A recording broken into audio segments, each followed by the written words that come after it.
Ei, parte 2 da nossa aula de modelo atômico atual, continuando aqui.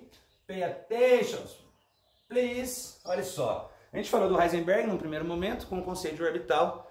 E aí temos aí um segundo momento, que são os conceitos dos subníveis de energia, proposto por um camarada chamado Sommerfeld. Então a gente tem os subníveis de energia. E qual é a ideia dos subníveis de energia, né? Bom, a ideia desses subníveis é fácil, a gente já vai comentar. Ele é proposto por um cara chamado Sommerfeld. I don't know what's his name, man. I don't know. Bom, esse camarada aí, ele propõe a seguinte ideia. Lembra que eu disse a você que o Bohr falava que existia um nível quantizado de energia, né? Nesse nível, então, eu tinha um valor. Se o seu elétron tinha um valor 15, ele estava no nível K.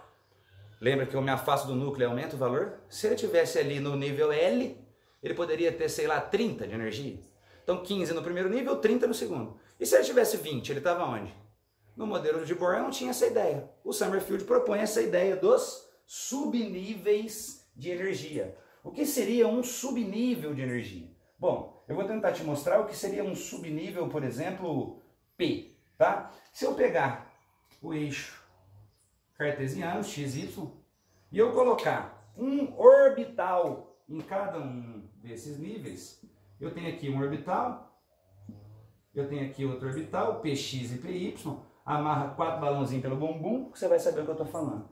E eu ainda tenho o eixo z, que é um eixo que está entrando no quadro perpendicular. Eu não consigo mostrar ele aqui, portanto vou deixar desse jeito.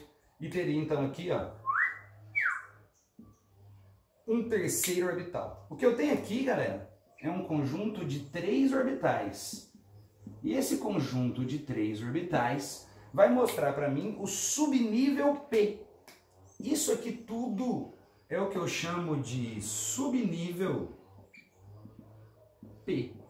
O subnível P, portanto, é composto por 3 orbitais. Imagina 6 balãozinhos pelo bumbum, amarradinho. Delícia. Eu tenho 2 balões formando um orbital PX, 2 balões no orbital PY e depois 2 balões formando um orbital PZ.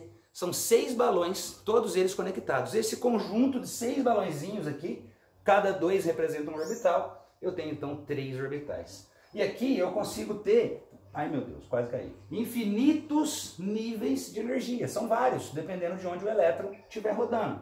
Portanto, eu tenho aqui subníveis de energia.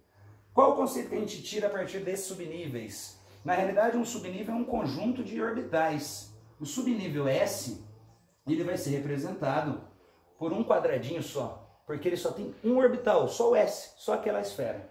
O subnível P, eu acabei de mostrar para você, ele vai ter 3 quadradinhos, portanto, subnível P. Teria ainda o subnível D, que vai apresentar 1, 2, 3, 4, 5. Subnível D são 5 quadradinhos, não é? E por fim, o subnível F. 6. 1, 2, 3, 4, 5, 6, 7. São 7 quadradinhos. Na realidade, 7 orbitais. Aqui são 5 orbitais. Aqui 3. E aqui só um orbital. Do mesmo jeito que existe um crescimento energético nos níveis de energia, à medida que eu me afasto do núcleo, eu tenho mais energia, existe também essa mesma ideia aqui nos subníveis. À medida que eu me afasto do núcleo, eu tenho mais energia. Com subníveis, quanto mais complexo ele for, mais energia estará associada a ele.